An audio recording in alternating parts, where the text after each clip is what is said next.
podcast. I'm Joseph Barletta, and this is where we discuss EVs and all things EV charging.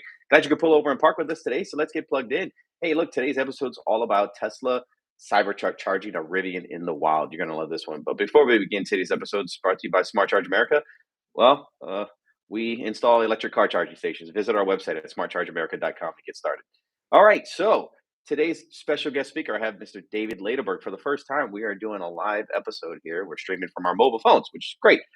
David, are you on a mobile phone or are you on your desktop? Yeah, I'm on the mobile phone. All right, sweet. Did it allow you to do mobile or desktop, or is just mobile? Just mobile. That's all I tried. Sweet. All right, look, we're new to this stuff, so it's our first time. So, but all things considered, we did see an article that recently, kind of popped up with regards to Tesla Cybertruck spotted charging a Rivian R1T electric pickup truck in the wild. Seems like it's using the outlets in the rear bed. Looks like it's a NEMA 1450 outlet. I mean, I really can't tell because they're not showing a picture of the inside of the bed. But I would imagine if you're going to be charging, you're not going to charge like a trickle charger at a supercharger spot. You're probably going to try to use the 240 volt capabilities of the NEMA 1450 that's in the back of that Cybertruck rear bed. And so, do you know what I'm thinking if the Rivian's pulling up to the supercharger, it's probably on its last leg and needs to charge. The lady probably thought that you could charge at a supercharger because somebody told her. And then all of a sudden, finds out, okay, well, it doesn't have the magic dock, so it's not compatible, and I can't get to another charger. So, like, I guess the Cybertruck was there and just helped her out, which great. But all in all, I would imagine this is more of a temporary thing, and then at that best, maybe they charge for like an hour. But the interesting thing is like the Cybertruck's not plugged in into the picture to the supercharger, so it'd be kind of cool if it was plugged in, it was getting a charge, and it was actually able to deliver a charge to the Rivian. I don't know if it has the capabilities of doing that, but do you know how many if that Cybertruck charged the Rivian for 1 hour at 32 amps, which is the max amperage of the Rivian's, kind of little mobile home charger that they have that also has a NEMA 1450 pigtail connected to it. Do you know the range per hour that the Cybertruck would have given the Rivian if it sat there for 1 hour and charged it on that NEMA 1450 at 32 amps continuous? 30? Is it 30 or 40 or something like I think that? it's Range less per than that. I hour? think it's closer to 20 miles of range, at best, likely. The Rivian's pretty heavy. It's a big pickup. It's efficient, Yeah. but it's not, top winner on efficiency. So, yeah, I mean, it's probably just enough to get to the next fast charger. That's really what it would be, and certainly not a really good, viable, long range driving charging strategy. It's a band-aid. Now, if the Tesla, I guess the Rivian charger itself is limited to 32 amps continuous, to the vehicle, but that outlet in the back is a NEMA 1450, and it is capable of delivering 9.6. What would they get if if the charger wasn't limited to 32 amps, but let's say 40 amps at that 9.6? Do you know the range per hour that it would be delivering to the Rivian instead? It, Yeah, I mean, it would definitely be a little bit higher, but I mean, it still wouldn't be anything notable to make a difference, in Yeah, the grand scheme of things. But I mean, yeah. we do know, at least based on Tesla's current published specs on power share, it is limited. So 32 amps would be the max that it would be able to deliver from the NEMA 1450. At least that's what the specs tell us today. So Mm. ultimately, yeah, they would be limited. Awesome, awesome. No, that sounds awesome. And so, I mean, as far as concern wise, I mean, I'm seeing, from the picture, it looks like the Cybertruck. I don't want to say dwarfs the Rivian, but maybe the Rivian's not in its highest, uh, airbag or suspension, height. But I think it's fascinating just to see these two trucks, no matter what, in the wild, just next to each other. But knowing how far we've come with electric vehicles and electric trucks now, having air ride suspension capabilities, adaptable, all that good stuff. It's pretty exciting. But unfortunately, back in 2012, I was approached by a gentleman who wanted to invest in the company. Basically what he wanted to do was just he wanted to buy a couple of flatbed tow trucks, put DC fast chargers on the side on the back of them, and ride around and bail people out when they run out of charge on their electric vehicles all around town. And I was like, look, we were going to call it rapid road response or rapid reusable response, like triple R instead of triple A. And after doing the math, it was like the worst idea ever. the intense capital cost of going there, paying someone ongoing to drive around in the vehicle just to be at the mercy of something that only happens less than 0.5% of the time with regards to EVs stalling out because of lack of charging. So we just kind of you know did away with that whole thing. But it's interesting to see consumers stepping up and lily padding and kind of doing their part to kind of, I guess, save the day, I guess, with regards to this truck here at 30 miles of range per hour, or like you said, 20 miles of range per hour, just enough lily pad charge so that way they can get to the nearest, CCS supercharger. So yeah, I mean, the article definitely states that it was done. It was posted by, I guess, a gentleman that was posted on LinkedIn, but you can see the Cybertruck is actually at the supercharger site. So I don't know if they already charged or if they were gonna charge and they were like, "Let me help this guy out." Do you think if the Cybertruck was doing a supercharging session that it would also be able to charge the Rivian at the same time? That's a good question. So, like back in the day when I had my first electric car was a 2014 i3, right? Really early days. If you were charging the car, you couldn't run the AC at the same time, and that's for level Really? two or DC fast. Yeah, it wasn't designed to work in that way. Because I guess they maybe expected you'd be outside the car, you wouldn't be in the car while it's charging, I suppose. So it was not very comfortable to charge any place and stay in the car.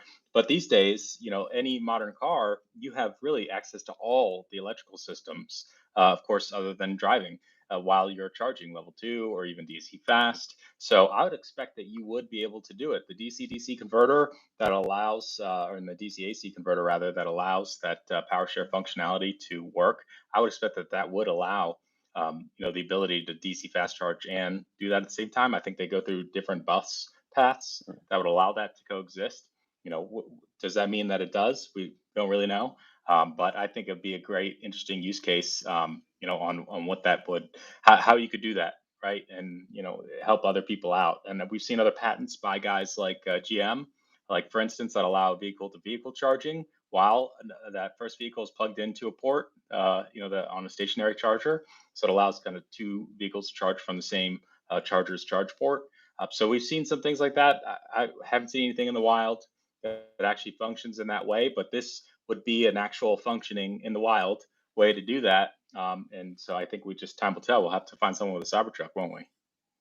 Yes, and the thing is that Cybertruck debuted what less than a month ago. We have maybe a couple hundred out on the road so far, and we're already seeing our first Cybertruck wreck, and we're already seeing a situation where a customer stranded and a Cybertruck's coming in to rescue. It's unfortunate, but I feel that the industry can't move to the NACS standard fast enough. Like, let's hurry up and get there. That's like what the signals are telling us. Like, we need to get there and get there as fast as humanly possible. And the other thing is, you got Ford and GM that announced that they're going to be opening up or able to use the Tesla supercharger come February of 2024. Again, 2 months from now, which I guess you can say it's like 33 days from now if you want to technically do it, But all in all, do you think that they will, I guess, start at that point manufacturing the charging inlet, being that NACS, and also give the adapters to existing members? Or do you think that they're just going to say we're just opening up the charging network through our apps and API access and all that stuff? I'm curious to see if they also feel this and they are accelerating that movement where they said that they were eventually going to produce the cars with the NACS inlet starting in 2025. Do you think that the industry is possibly second guessing that and moving to accelerate and maybe even get to that manufacturing step a lot sooner than otherwise proposed? I mean, I think that everyone wants that to happen, but realistically, considering what it takes to change a manufacturing process and how Yeah. slow some of these, legacy manufacturers are to changing their processes like this, I expect 2025 is likely going to be the case. What I'm hopeful for is that early in 2024, we'll start to see the adapters come out that allow the Hmm. existing vehicles that have CCS to be able to plug into Tesla superchargers, and just the NACS. And that's what I'm really excited about. And certainly know a lot of people that would use that immediately. Hmm. Certainly, that Rivian Yes. user would have Yes. happily utilized that adapter, and wouldn't even had this issue entirely. They would have had a much better trip. And you know what? That's what the pain of the non-NACS or non-Tesla owner has when doing a long-range trip. It is extremely unpredictable. And you know, one of our employees, you know, our colleagues here at Smart Charge America, they have a Volvo XC40. They took a drive, you know, to the east side of Texas from Central Texas over the holiday weekend. And when they went driving, they ended up going to EVgo stations. That's Mhm. where the in vehicle navigation actually told him to go to. And when he got there, one of them, there was a really nice gentleman that told him to roll down his window. He said, hey, look, welcome to the charger station. We've got 2 people charging right now. One person's gonna need 30 minutes. This guy's gonna be next with 10 minutes. You got 5 people in front of you. If you just go park over here, you can, you know, help us out and keep everything nice and organized. So it was really nice, like, to see everyone working with each other and helping each other out and seeing, you know, who needs something urgent and who doesn't. But it was, what a pain. Wouldn't it be great to just pull in and plug in and then just be on your way? And that's what is horribly needed. But he was actually, you know, this EV driver in this case, he was pretty happy to see the organization and having, you know, the reliability to know that, hey, that's there and it was working. All the chargers were working. They were just backed up. It wasn't enough. So I mean, he was happy with it. Sadly, I don't think that I wouldn't be happy with it as a Tesla owner, but you know, as a non-Tesla owner, you are happy with it. You have low expectations usually by then. You know, he's had a couple plug-in vehicles, so but ultimately we needed a point where it's just not an issue. It's not an inconvenience. It's not something that's slow. And I think Tesla's going to be huge. The J3400 standard and the North American charging standard, as we've been calling it, is going to be key for that. So I'm definitely looking forward to it. Good, good. You have any other thoughts on this particular article here with the Rivian charging charged by the Tesla Cybertruck? What are you thinking? You know, I think what I'm really excited about is, you know, with PowerShare comes not only this use case and this great functionality, but also the ability to do vehicle to home.